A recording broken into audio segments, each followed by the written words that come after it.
Di mana awal mula munculnya nama Soekarno itu? Nah itu kan.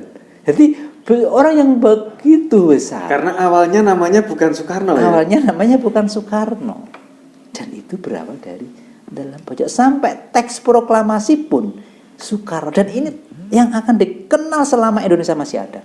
Selama NKRI masih ada, NKRI tidak bisa melupakan teks proklamasi kemerdekaan bangsa. Karena itu sumbernya berdirinya negara, kan begitu. Dan itu ditulis nama Soekarno. Dan dari mana nama Soekarno itu, siapa yang menamakan, kapan itu terjadi, itu kan semua ada di dalam pojok.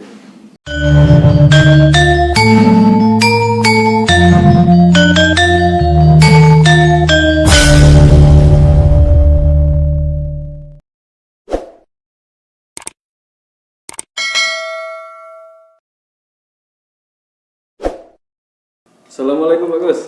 Waalaikumsalam. Bagaimana kabarnya? Alhamdulillah Mas. Sehat Mas. Alhamdulillah.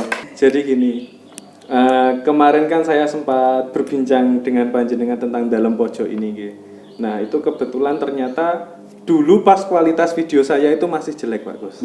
Nah sekarang ini saya pengen memperbarui konten ya namanya, memperbarui konten supaya lebih jelas lagi para pendengar dan para pemirsa itu lebih tahu dalam pojok itu apa begitu. Jadi mohon disejarahkan lagi Pak Gus. ini harus mulai dari mana ya?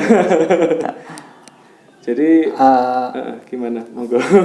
Monggo nanti seperti apa? Sebenarnya saya punya beberapa hal baru yang baru-baru ini saya sadari. Ada 5 hal tentang kelebihan Soekarno dan itu ternyata semua banyak berawal dari dalam pojok. Nah, tapi itu sisi-sisi lain. Iya. Jadi monggo nanti seperti apa? Atau itu dulu saja Pak Gus. Nanti ya. Sejarahnya saya masukkan di belakang itu saja. Monggo di. Jadi gini Mas, ada beberapa hal tentang Soekarno orang yang begitu besar. Tapi saya temukan sampai saya itu merasa takjub ya. Ya mungkin hanya perasaan saya sebegitu besar arti dalam pojok dalam kehidupan Soekarno. Pertama, misalkan ya kita tahu ada sebuah cerita Bung Karno itu pernah berjalan jongkok di makam Rasulullah. Peristiwa itu menjadi catatan sejarah yang sangat besar baik di dunia Arab maupun di dunia Islam. Karena belum pernah ada dalam sejarah orang berjalan jongkok di makam Rasul, apalagi itu seorang presiden. Nah ini membuat menunjukkan kalau Indonesia atau Soekarno itu orang yang betul-betul sangat mencintai Rasulullah. Walaupun Bung Karno kita lihat seorang nasionalis, dia seorang budayawan, dia orang seniman. Jadi seorang Islam itu ternyata sangat mengagumkan. Nah, peristiwa itu Bung Karno berjalan di makam Rasulullah itu terjadi tahun 1960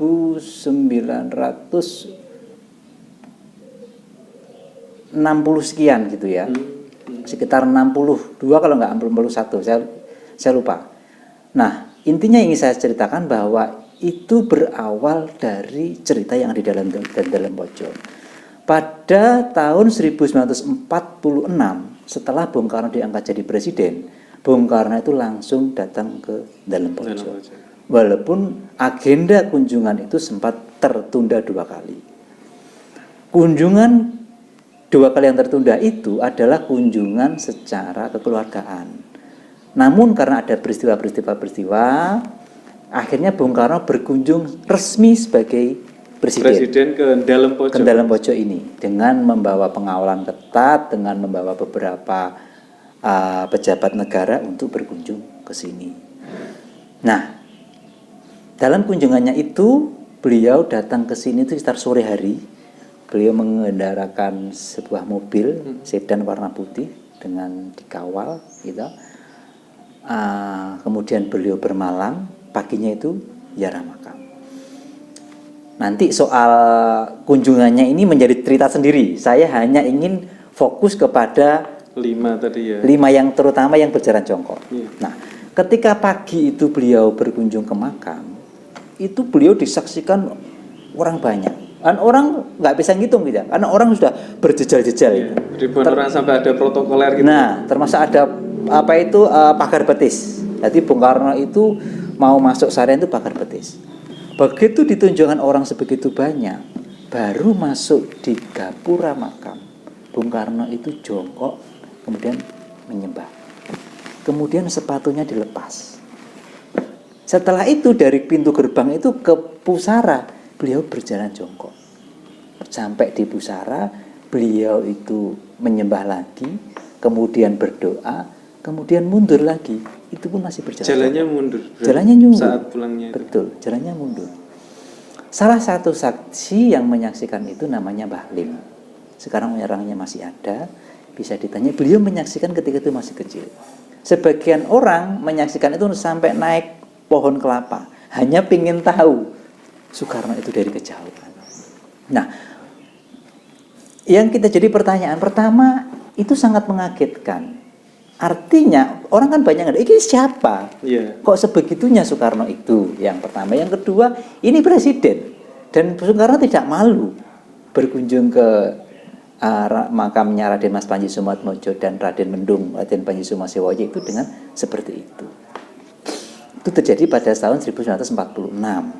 Lah, peristiwa beliau jongkok di makam Rasulullah itu terjadi pada tahun 1900 antara 50-60, saya lupa. Tapi bisa dicek itu. Yeah. Itu banyak dicek di internet itu bisa disaksikan. Nah, saya menduga Bung Karno melakukan jongkok itu hanya di dua tempat. Satu di makam Rasulullah, kedua di dalam pojok. Dan saya meyakini, menurut pendapat saya, bahwa itu memang karena adab yang dimulai dari dalam pojok. Apa alasan saya? Karena kita melihat ketika Bung Karno berziarah ke makamnya Pangeran Diponegoro, itu beliau tidak melakukan dodok dan tidak menyembah. Beliau hanya berdiri dan begini. Itu.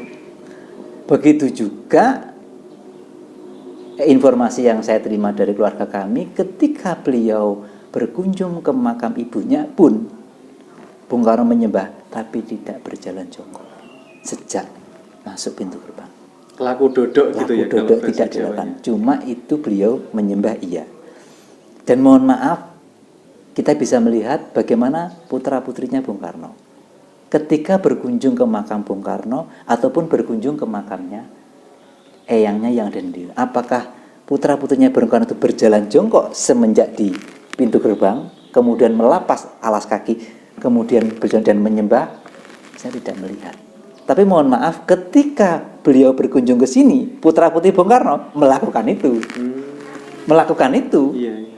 Alasannya saya sederhana. Mbak Mega, Mas Guru, Bapak dulu melakukan seperti ini. Kalau jenengan sebagai putra-putrinya melestarikan budayanya, ya harus melakukan itu. Lepas alas kaki sejak di pintu gerbang, berjalan jongkok sampai di pusara, menyembah, kemudian mundur pun berjalan jongkok. Dan itu diikuti. Nah, inilah yang membuat kami, artinya ya kita bersyukur. Bung Karno karena mendapat didikan dari keluarga, ternyata Bung Karno melakukan itu di makam Rasulullah. Menurut cerita keluarga kami, sebenarnya itu sudah biasa dilakukan oleh Soekarno. Dan sejak memang kecil. Memang sejak kecil. Karena memang keluarga kami melakukan seperti itu semuanya. Semua keluarga kami kalau masuk ke pintu makam itu pasti melakukan itu. Dan Soekarno waktu itu tidak ada perintah, karena dia sudah terbiasa melakukan seperti itu, maka otomatis ketika jadi presiden pun beliau melakukan itu. Iya. Dan itu membuat takjub orang, dan itu yang membuat dia kemudian melakukan di makam Rasulullah. Okay. Ya, logikanya kalau dia tidak mendekat semacam itu, dari mana dia bisa melakukan itu? Betul. Apalagi ke makam keluarga dalam pojok aja seperti itu, apalagi ke makam Rasulullah. Ini menurut kami yang patut kita ketahui mengenai budaya-budaya bangsa kita, sebegitunya menghormati, apalagi ini di bulan Sa'ban. Bulan Sa'ban itu kan ada nanti ziarah kubur Iya. menjelang Ramadan. Itu kita kepada orang tua kita bisa melakukan seperti itu. Sebenarnya Mas, ini kalau kita telusur itu ada kaitannya dengan Pangeran Sambernyawa. Pangeran Sambernyawa. Jadi Pangeran Sambernyawa itu semua pengunjung itu pasti jalan jongkok. Semua pengunjung. Sejak di pintu gerbang itu ada aturan-aturannya. Nah, kenapa? Mungkin karena keluarga kami itu menurut silsilah dari keraton itu yang Panji itu cucunya Pangeran Sambernyawa. Apakah karena itu kemudian keluarga yang melakukan itu ya? Saya tidak tahu. Yang jelas sejauh yang saya ketahui daripada raja-raja yang lain soal jalan jongkok ini lebih ketat di makamnya Pangeran Sambernyawa. Iya. Itu Mas. Itu tadi adalah kelebihan Bung Karno yang pertama, Pak. Iya. Bagus ya. Yang ingin Anda ceritakan maksudnya. Iya. Terus untuk yang keduanya itu gimana, Pak? Yang kedua itu soal berpidato. Bung Karno itu dikenal seorang orator, seorang ahli berpidato yang hebat. Konon ketika Bung Karno berpidato, orang berjalan di jalan itu bisa berhenti. Pasar yang sedang ribut berjualan itu bisa berhenti ketika mendengar pidatonya Soekarno. Belum ada pemimpin di dunia ini yang pengaruhnya seperti Soekarno. Mohon maaf, bisa lihatlah siapa yang sekarang berpidato misalkan Presiden Amerika. Belum bisa seperti. Artinya sampai abad ke-20 ini rasanya ya belum ada orang yang bisa menggantikan Soekarno. Begitu hebat pengaruhnya khususnya dalam hal pidato. Hal ini terjadi juga sampai di dunia internasional. Bagaimana ketika Soekarno berpidato di atas mimbar PBB, blok Amerika dan blok Rusia yang waktu itu agak perang dingin, itu semuanya apresiasi kepada Soekarno. Saya pernah diceritain dari keluarga. Ketika Presiden Amerika atau utusan Amerika itu naik ke podium, itu semua utusan Amerika sorak-sorak, support, tepuk tangan. Tapi bloknya Rusia diam. Begitu blok Rusia naik, balik. Blok Rusia begitu bersemangat memberikan aplaus, tapi blok Amerika diam. Begitu yang naik Soekarno, dua-duanya bisa apresiasi, bisa aplaus. Ini kan luar biasa. Itu Soekarno. Nah, tapi orang kan tidak tahu apa rahasia di balik semua itu. Nah, di balik pidatonya itu itu apa kan begitu kan? Yeah. Kalau orang Jawa kan pasti ada sesuatunya. Ada gitu. sesuatunya, betul Mas. Oke lah, Bung Karno pandai dalam orasinya. Artinya pilihan kata-katanya, diksinya oke. Suaranya pasti oke juga. Gayanya berpidato juga oke. Postur tubuhnya juga mendukung. Tapi apakah itu semua? Orang akan melihat mayoritas karena itu. Tapi menurut cerita dalam pojok bukan karena itu. Jadi suatu saat Bung Karno itu pulang dari Surabaya, diajarkan sama Pak Cokro berpidato kan.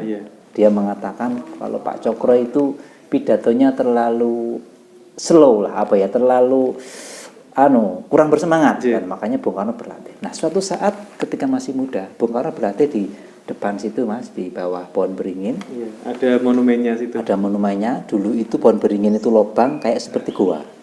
Nah, di dalam lubang itu sampai ada 4 kursi. Jadi bisa untuk duduk. Iya. Bung Karno berlatih di bawah pohon itu, teriak-teriak. Memang tempat itu sangat mendukung untuk olah vokal. Karena apa? Begitu kita teriak keras itu nggak begitu kedengaran di luar. Berarti seperti studio. Dan suaranya agak memantul. Bung Karno teriak-teriak di sana berlatih pidato. Kemudian yang umum itu keluar dari dalam sini, Bung Karno dipanggil, "No, sini no." Begitu.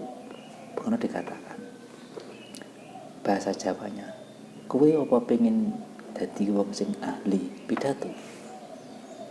Bung Karno dia kemudian jawab, "Nggih Pak, kula pengen." Ora ngono kuwi. Ora cukup mung kowe pinter pinter olah vokal, ora cukup mung kowe pinter memilih kata-kata, ora cukup mung kowe gayamu sing iku ora cukup. Lek kowe pengen, apa kowe pengen tenan? Dikatakan iki sama Diri Sundung. Kemudian Bung Karno menjawab, iya Pak, tapi ono syarat. Nah, ketika ada syaratnya itu Bung Karno mulai berpikir, lek kowe gelem tak ajari. Kemudian Den Mas Mendung itu singkat ceritanya memberikan sebuah doa, memberikan sebuah amalan. Ijazah itu. Ya, selain beliau itu juga memberikan coro kalau orang sekarang bahasanya susuk lah. Susuk. Tapi sebenarnya bukan susuk. Itu ditaruh di lidahnya Soekarno. Tapi Soekarno dijanji. Tapi ada satu syarat yang harus kamu lakukan, yaitu kamu tidak boleh tertawa terbahak. Karena ilmu yang ada di lidahmu nanti itu bisa hilang, bisa diketahui oleh orang, bisa diambil orang. Kemudian ya dengan berbagai pertimbangan kemudian Bung Karno siap. Dan itulah ternyata awal mula Bung Karno mempelajari ilmu berpidato dari ulah dalam. Jadi simpulannya Bung Karno itu ya selain itu mungkin karena nasib baiknya Soekarno ya, tapi memang ada usaha-usaha baik dari zahir maupun batin. Secara syariat dia melakukan, tapi secara hakikat pun ada ritual-ritual tertentu hingga membuat Soekarno seperti itu. Jadi simpulannya ketika kita melihat kehebatan Soekarno, ya kita tidak boleh lupa ternyata ada ilmu Jawa kata gitu, yang membuat orang itu bisa seperti itu. Maka kalau kita ingin jadi orang sehebat Soekarno, ya nggak akan bisa kalau kita hanya menggunakan teori-teori, hanya sekedar teknik pemilihan kata, intonasi dan seterusnya. Dan itu diperoleh dari tempat ini. Dalam pojok sini. Iya. Itu Mas. Gitu. Terus untuk yang ketiga Pak Gus? Yang ketiga itu soal ketika Bung Karno di dalam masa-masa perjuangan untuk meraih kemerdekaan. Orang selalu bilang, pepatah mengatakan, di balik seorang laki-laki yang hebat itu ada perempuan yang hebat, kan begitu. Siapa perempuan itu? Ini perempuan yang tidak banyak dikenal. Dia adalah Inggit Garnasih, seorang wanita yang menemani Soekarno dalam perjuangan 20 tahun di dalam masa-masa memperjuangkan kemerdekaan ini. Inggit selalu mendampingi, dan dua sejoli itu tidak mempunyai anak, maka ia akan fokus. Inggit itu hanya fokus ngurusi Soekarno, tidak ngurusi anak karena mereka tidak punya anak, walaupun punya anak anak angkat. Nah, saya melihat bahwa di balik kesuksesan Soekarno ada seorang wanita, dan wanita Inggit Garnasih itu juga menikahnya juga berawal dari dalam pojok. Ini menurut saya sesuatu yang layak untuk kita ketahui dan layak untuk kita lestarikan, karena orang tidak tahu juga banyak siapa Inggit. Nah, ceritanya yaitu bahwa Soekarno itu sudah mempunyai istri yang namanya Utari, anaknya Cokro Aminoto. Inggit sendiri sudah punya suami namanya Haji Sanusi. Nah kan begitu. Nah, kemudian Bung Karno setelah pindah dari Surabaya kuliah di Bandung itu kan tinggal di rumahnya Haji Sanusi. Singkat cerita intinya Bung Karno jatuh cinta sama istri orang. Iya. Ibu kosnya gitu. Ibu kosnya ya. Yang waktu itu masih menjadi suaminya Haji Sanusi, kan begitu. Walaupun pada akhirnya nanti sebelum nikah kan mereka cerai dulu. Tapi dia masih si orang. Nah, kemudian Bung Karno itu ya mungkin karena dia udah jatuh cinta, tidak kuat menahan, dia berpamitan pada orang tuanya di Blitar, Pak Sukeni. Menurut cerita keluarga kami, Pak Sukeni marah besar. Ibunya pun tidak ada cerita, ibunya itu mungkin hanya diam, tapi yang jelas bapaknya marah besar. Pertama, lihatlah siapa Cokro Aminoto. orang yang sangat mulia, orang yang sangat terkenal, dan Soekarno diasuh oleh Cokroaminoto. Bapakmu ini malu dengan Pak Cokro. Di mana muka Pak Sukeni? Bisa bayangkan, kita aja orang yang normal, misalkan jadi Pak Sukeni, kita bisa menerima bahwa itu tidak mungkin dilakukan. Kedua, kamu sudah punya istri. Ketiga, itu istrinya orang lain, kan begitu. Ini sesuatu yang logika aja nggak nyampe. Siapa orang yang bisa memberikan restu kepada anak yang dalam kisahnya seperti itu? Kemudian karena yang namanya cinta, mungkin Bung Karno nggak tahu ya, mungkin cinta itu bagian dari takdir pernikahan ya. Bung Karno tetap ingin menikahi Inggit Garnasih, kemudian datang ke dalam pojok. Beliau menghadap ayah angkatnya Mas Mendung. Pak, aku wis kadung tresno piye iki, ini minta petunjuk. Keluarga dalam pojok tidak langsung memberikan restu, tidak memberikan apa, hanya bilang ya wis lek karep mengono, aku tak teko nang Bandung, saya tak datang ke Bandung, saya tak melihat. Kemudian Raden Mas Sumosiwoyo diantar sama eyang saya, Raden Mas Sayid Sumodiarjo, datang ke Bandung.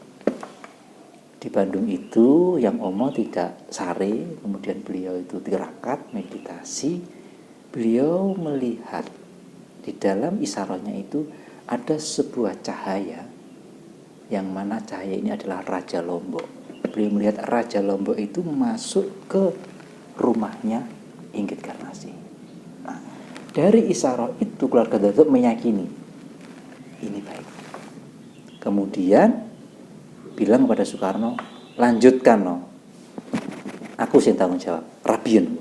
Kan begitu lah. Ini kan sesuatu yang apa ya, yang unik lah. Ini bukan lagi ranah logika ya, tapi ini ranah spiritual. Betul. Kemudian singkat cerita, Bung Karno menikah, dan diceritakan di dalam bukunya Ramadan K yang menyaksikan, yang menjadi saksi dari keluarga pihak laki-laki memang keluarga dalam pojok. Jadi orang tuanya, ibunya, bapaknya tidak ikut. Iya, dia menjadi saksi. Udah, beliau menikah. Setelah beliau menikah, yang keluarga pojok tetap meminta kamu tetap harus menghadap orang tuamu di Blitar. Tidak bisa, pokoknya tetap kamu harus menjadi anak yang taat, walaupun kamu sudah dalam tanda kutip melanggar kan. Oke. Akhirnya satu ketika Bung Karno pulang bersama Inggit Garnasih menuju ke Blitar. Sampai di Blitar, Bung Karno tidak berani. Tidak berani. Akhirnya Bung Karno ke dalam pojok, puter haluan, kemudian membawa dalam pojok ini untuk mengantarkan kepada bapaknya. Yang sumo berarti. Yang sumo mengantarkan. Bung Karno juga pinter. Lah jenengan sing ngutus gitu ya kan. Bung Karno juga pinter ya, jenengan sing ngutus kula keng kedika lah. Itu lho jenengan kawal lah, gitu dikawal lah. Kemudian begitu dikawal, karena yang tahu yang awal Raden Mas Sumosiwoyo, ya bapak ibunya menerima dengan hangat. Tidak jadi marah kan begitu. Ini saya juga heran ini. Sebegitu apa ya auranya, sebegitu keluarga Bung Karno yang Sukeni itu menghormati Raden Mas Umo. Secara logika kalau itu tidak orang yang sangat dihormati, tidak mungkin sudah dimarah-marahin habis itu. Tidak akan mungkin gitu dimarahin habis. Nah, ternyata ini ada kaitannya pertemuan Jawa dan Sunda. Jadi kerahasiaan Soekarno itu ada unsur Soekarno Jawa, Inggit Garnasih adalah Sunda. Ini juga ditarik ada ibu. Kenapa ibunya Soekarno Bali? Kenapa Bapak Soekarno itu mengatakan dari Kediri? Ini juga ada sesuatu. Yang ini saya yang tidak. Tapi ini ada sinyalnya, ada sesuatu. Maka perkawinan antara Jawa Sunda ini yang ditakutkan oleh penjajah, orang yang tahu. Maka kemudian Belanda membuat sebuah cerita palsu. Kalau Sunda dan Jawa itu tidak boleh. Kalau itu bertemu kan ini kan sebuah larangan. Ternyata padahal itu bisa malah lebih bagus lagi, menguatkan. Karena sejarahnya Jawa itu tidak lepas dari Sunda. Sunda Plan yang waktu itu terkenal dengan Atlantis dan itu kan ada kaitannya dengan Sunda Plan pada maksud itu. Nah inilah menurut kami juga peran penting dalam pojok. Kenapa bisa sampai sedemikian? Berarti Belanda itu nggak hanya menjajah dari segi logika, tapi juga mempelajari segi spiritualnya juga, Pak Gus, ya? Sangat banyak contoh-contohnya. Contoh yang sederhana, peristiwa G30 SPKI. Saya menduga itu konspirasi dunia internasional. Dan kemudian ditetapkanlah peristiwa itu jatuh pada tanggal 30. Padahal peristiwa itu jatuh pada tanggal 1. Kenapa itu diplesetkan? Ini ranah spiritual, bukan hanya ranah sejarah. Orang melihatnya saja tapi ranah spiritual. Siap. Kembali lagi ke Bung Karno, Pak Gus. Iya. Itu nanti ada sesinya sendiri, karena ada sesuatu yang besar yang harus kita ungkap, Pak Gus, terkait kemerdekaan RI juga. Terus itu tadi ketiga, Pak Gus, ya. Hubungan dalam pojok dengan Soekarno yang ketiga, ya. Untuk yang keempatnya, Pak Gus. Yang keempat itu soal ada luka di pelipis kirinya. Jadi kalau kita melihat Bung Karno ada luka. Ini ternyata ada sesuatu sejarah yang tingkat dunia. Internasional. Jadi begini, di dalam sejarah dunia Islam itu ada satu tokoh yang paling adil di dalam kerajaan Islam. Sampai seorang sultan itu, khalifah itu dianggap khalifah yang nomor 5 karena dia sangat adil. Siapakah dia? Dia adalah Umar bin Abdul Aziz. Dia hanya menjabat 2,5 tahun, tapi dia bisa membuat keadaan, membuat harum dunia Islam. Bahkan dia sampai dijuluki Khulafaur Rasyidin nomor 5 karena kehebatannya. Ini ada ceritanya yang mirip-mirip dengan Soekarno. Yeah. Khalifah Umar itu bukan keturunan bukan keturunan khalifah sebenarnya. Artinya bukan dari keturunan untuk bisa menjadi seorang raja, seorang sultan, seorang khalifah, tidak bisa. Beliau itu hanya bisa menjadi gubernur. Di suatu saat beliau menjadi gubernur.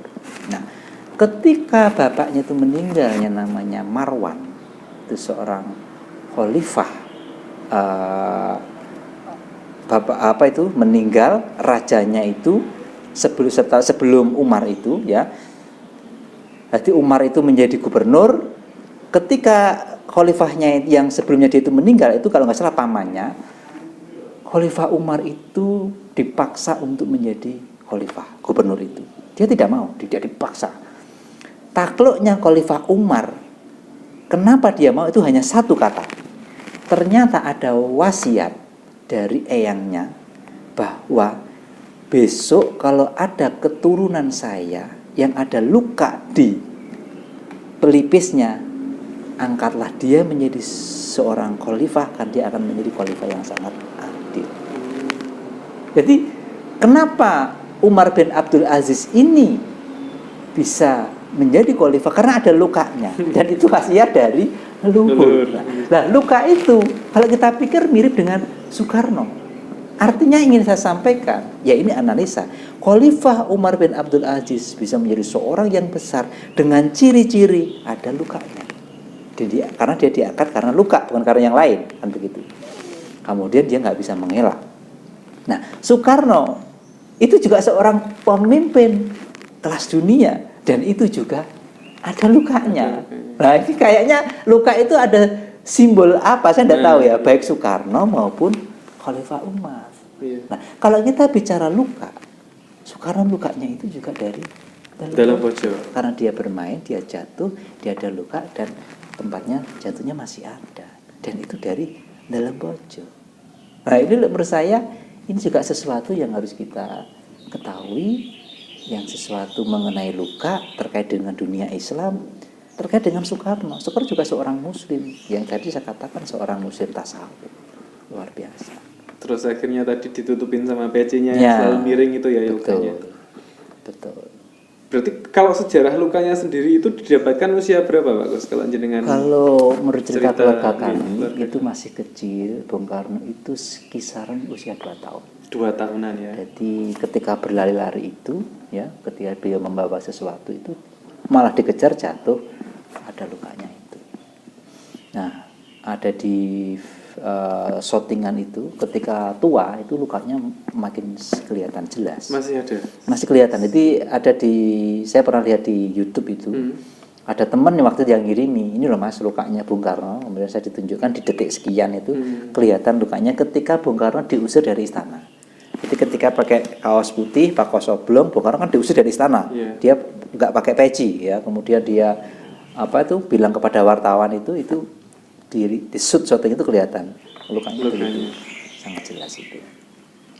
Itu cerita yang keempat Mas. Keempat. Untuk yang kelima Pak. Ini yang kelima yang terakhir ini. Yeah. Ini kita anggap gongnya, tapi ini kita kembali ke belakang. Soekarno itu dikenal di dunia internasional, bukan hanya harumnya, sampai Bung Karno itu nama-namanya diabadikan. Ya kita tahu ada patung Soekarno, ada jalan Soekarno, ada masjid Soekarno, ada gedung Soekarno, ada taman Soekarno, sampai ada buah Soekarno. Iya, buah mangga kalau di Arab yang paling berkaitan mangga Soekarno. Gitu. Kemudian pohon yang di sekitarnya tempat sai itu ada pohon. Itu namanya pohon Soekarno. Kalau di sini disebut pohon mindi. Oh. Itu kan hanya yang bisa ditanam. Kan mereka bukan tidak akan bisa ditanam di daerah yang sangat panas itu. Sekarang orang-orang kalau pergi haji waktu sai itu kan nggak begitu ada pohon-pohon. Itu yang dinamakan pohon Soekarno. Itu pohon mindi yang dibawa dari Jawa. Yang bawa Soekarno. Yang bawa Soekarno, yang nanam Soekarno juga. Dirawat sampai tumbuh. Gitu. Terus beranak pinak di sana. Beranak pinak dan dikembangkan sampai sekarang masih ada. Jadi Soekarno sangat dikenal. Bahkan konon ceritanya kalau kita ke luar negeri, itu kalau kita bilang dari mana Indonesia mereka tidak tahu.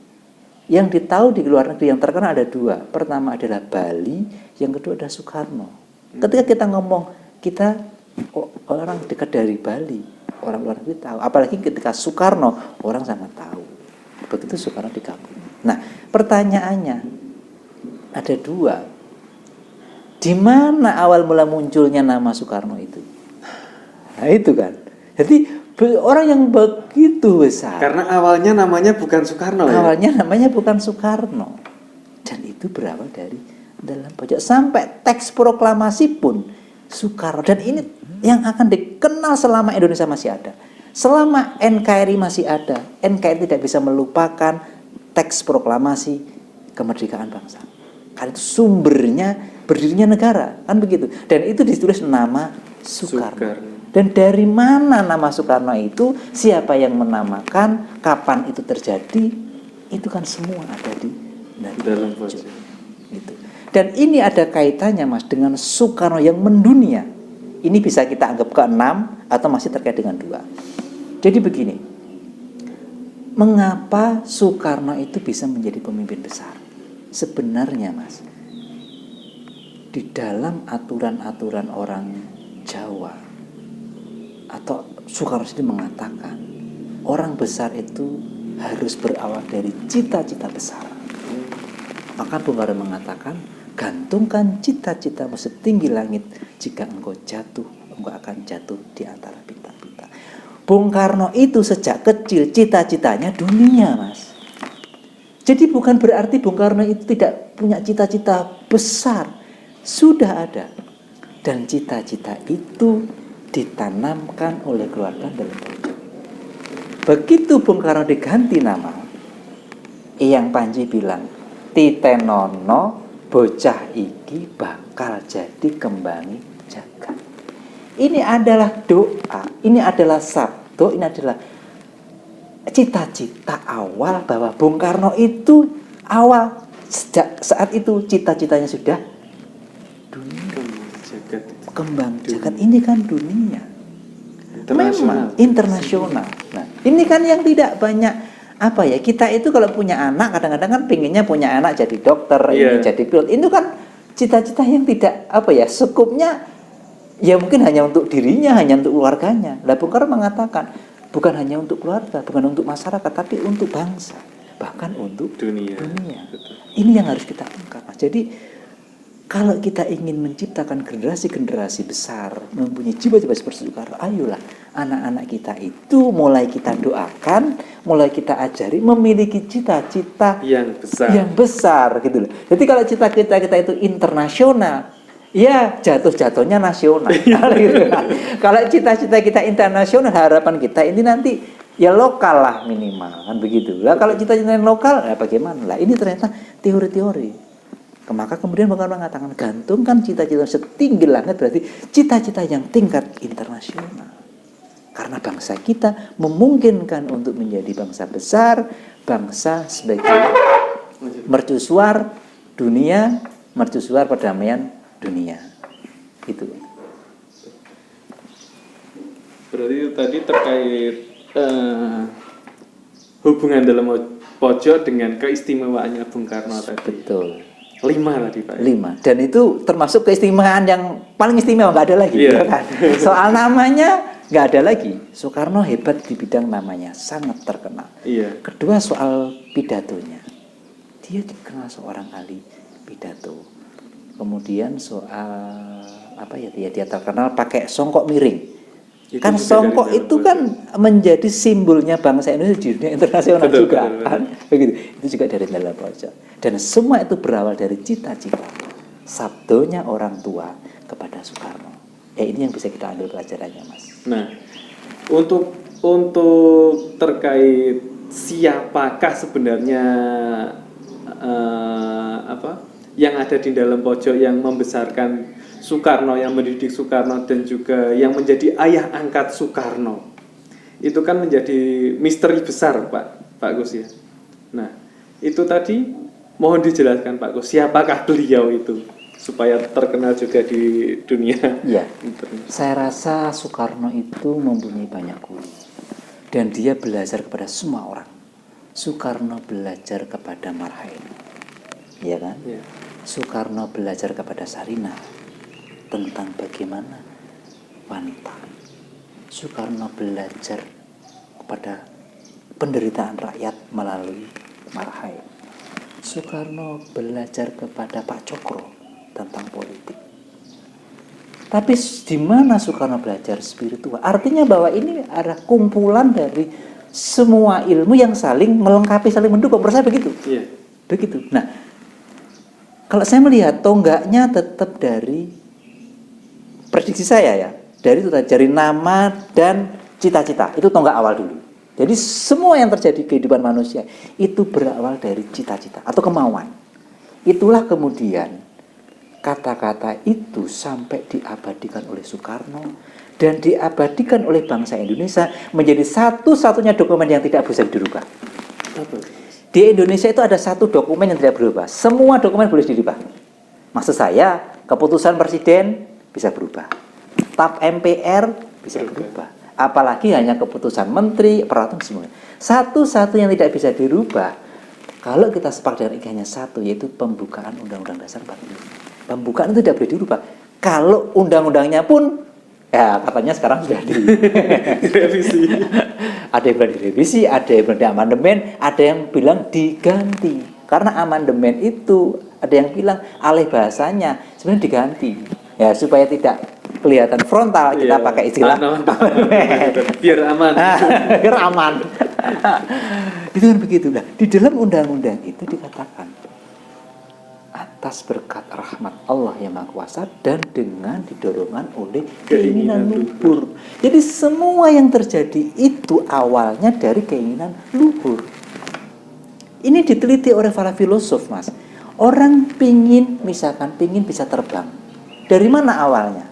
Keinginan. Keinginan bagaimana saya bisa terbang. Kemudian dia meneliti bagaimana cara bisa membuat pesawat. Kan begitu. Ya.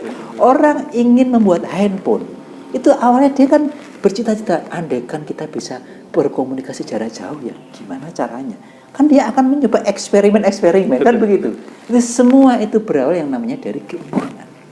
Nah, itulah kalau kita bicara Soekarno, semua yang dilakukan oleh Soekarno yang begitu itu berawal dari keinginan tadi. Dan keinginan itu bersumber dari tempat ini, saksinya kursi itu. Berarti ya kan? Kursi ini masih original Pak Gus ya? Kursi ini masih original.